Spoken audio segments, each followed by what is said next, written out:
Mungkin lo nggak pede dengan kemampuan lo, kapabilitas, atau keterampilan lo. Bisa jadi lo merasakan imposter syndrome. Apa itu? Terus bagaimana solusinya? Simak di video kali ini.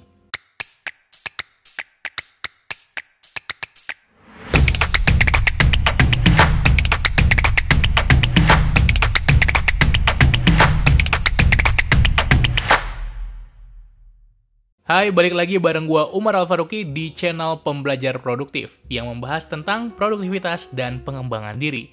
Jangan lupa untuk subscribe dan juga follow di Instagram, TikTok, dan Spotify. Ketika kita mau melakukan suatu hal baru, ketika kita berada di suatu tempat, ketika kita diberikan amanah tertentu, mungkin kita nggak pede dengan kemampuan diri kita sendiri. Ini yang sering disebut sebagai imposter atau impostor syndrome. Artinya, kita merasa unqualified. Kita merasa kita nggak punya kapabilitas yang dibutuhkan. Kita nggak punya keterampilan yang diinginkan. Padahal sebenarnya kita mampu. Tapi kita merasa kita nggak mampu, kita nggak bisa. Nah, ini akan sangat berbahaya karena menghambat pertumbuhan diri kita, menghambat karir kita, menghambat diri kita dari berbagai peluang-peluang yang ada. Karena kita sendirilah yang membatasi diri kita. Dan kalau ini tetap ada dalam diri kita, ya udah, kita akan ngerasa stuck. Kita akan begitu-begitu saja. Gue juga pernah merasakannya saat pertama kali gue memulai karir sebagai seorang coach dan sebagai seorang creator. Apalagi gue bermain di bidang edukasi, terutama pengembangan diri. Pertanyaan yang seringkali gue hadirkan ke dalam diri gue sendiri adalah, emangnya lu udah pantas ngomong-ngomong self-development, bahas-bahas produktivitas? Emangnya lu udah produktif amat apa? Emangnya hidup lu udah bener apa? Dan itu adalah ketakutan-ketakutan yang datang dari dalam diri sendiri. Bukan orang lain yang ngomongin. Dan itu menghambat gue untuk bisa play full out, untuk bisa menghadirkan yang terbaik. Karena gue ngerasa gue belum pantas. Sebagai seorang mentor, sebagai seorang coach, emangnya lu udah pantas ngajarin orang? Emangnya lu udah pantas jadi coach, jadi mentor, bikin kelas webinar, ngajarin orang tentang manajemen waktu?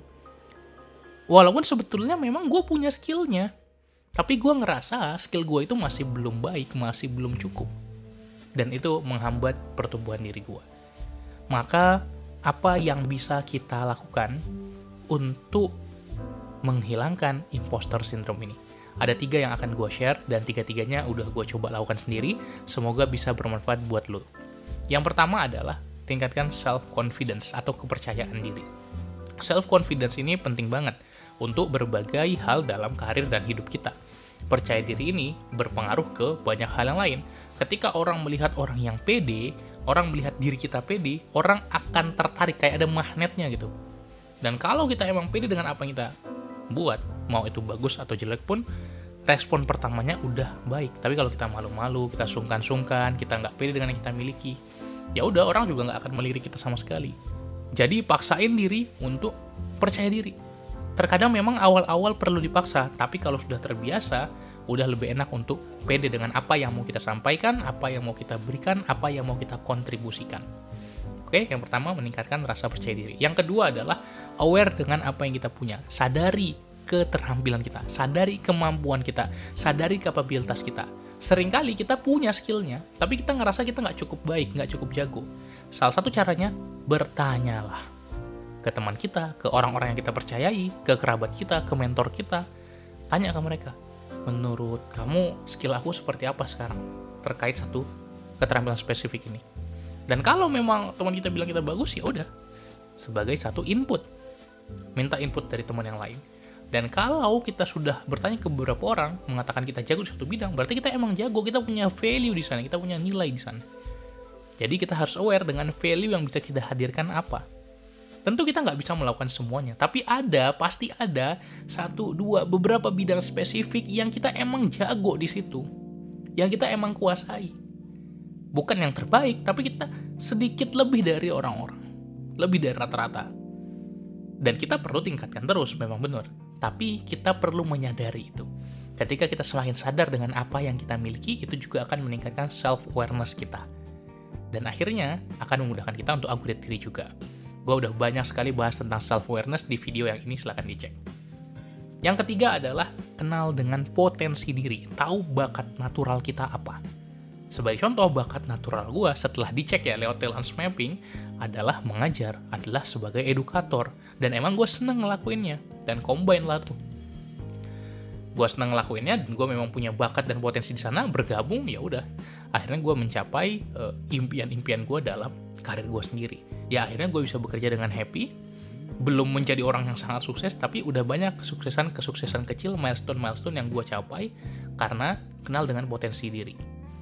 Setelah gue kenal dengan potensi diri, gue tahu value-nya apa, gue pede, gue tunjukin, dan orang pun akan melihat itu. Satu cerita yang menarik juga, ketika gue mulai membuka private coaching, personal coaching, yang bayarnya bisa belasan juta, itu untuk coaching 2 bulan full, pada awalnya gue nggak pede. Emang ada ya orang yang mau gue bantu untuk bentuk produktivitasnya, untuk jadi lebih produktif. Padahal itu hanya ketakutan dalam diri gue sendiri. Dan salah satu yang membantu gue untuk bisa jadi lebih pede adalah klien-klien pertama gue. Ternyata mereka mau untuk dibantu jadi lebih produktif, dibantu membentuk kebiasaan, dan mereka bersedia bayar gue sekitar belasan juta untuk coaching 2 bulan. Dan ternyata memang gue punya kapabilitas itu, punya kemampuan itu. Karena memang spesialisasi gue adalah di produktivitas, terutama digital productivity, nge-handle time management, kemudian buat second brain, itu adalah kapabilitas gue sebagai seorang productivity coach. Itu yang gue kerjain, di luar membuat konten. Jadi kalau lo mau mengobati impostor syndrome yang lo rasakan, lakukan 3 hal tadi. Tingkatkan rasa percaya diri, aware dengan apa yang lo punya, dan tahu potensi diri atau bakat lo apa. Kalau lo mau gue bantu untuk talent mapping, talent mapping nanti bentuknya seperti ini, lo bisa klik link yang ada di deskripsi. Karena gue adalah seorang talent mapping practitioner juga yang bisa ngebantu lo tahu bakat dan potensi diri lo secara natural itu ada di mana aja. Tapi kalaupun enggak, silahkan lakukan 3 tips yang udah gue share di video kali ini. Oke, terima kasih banyak sudah menonton. Jangan lupa subscribe, like, komen, dan bagikan ke teman-teman lo. Sampai jumpa di video-video lainnya. Salam pembelajar.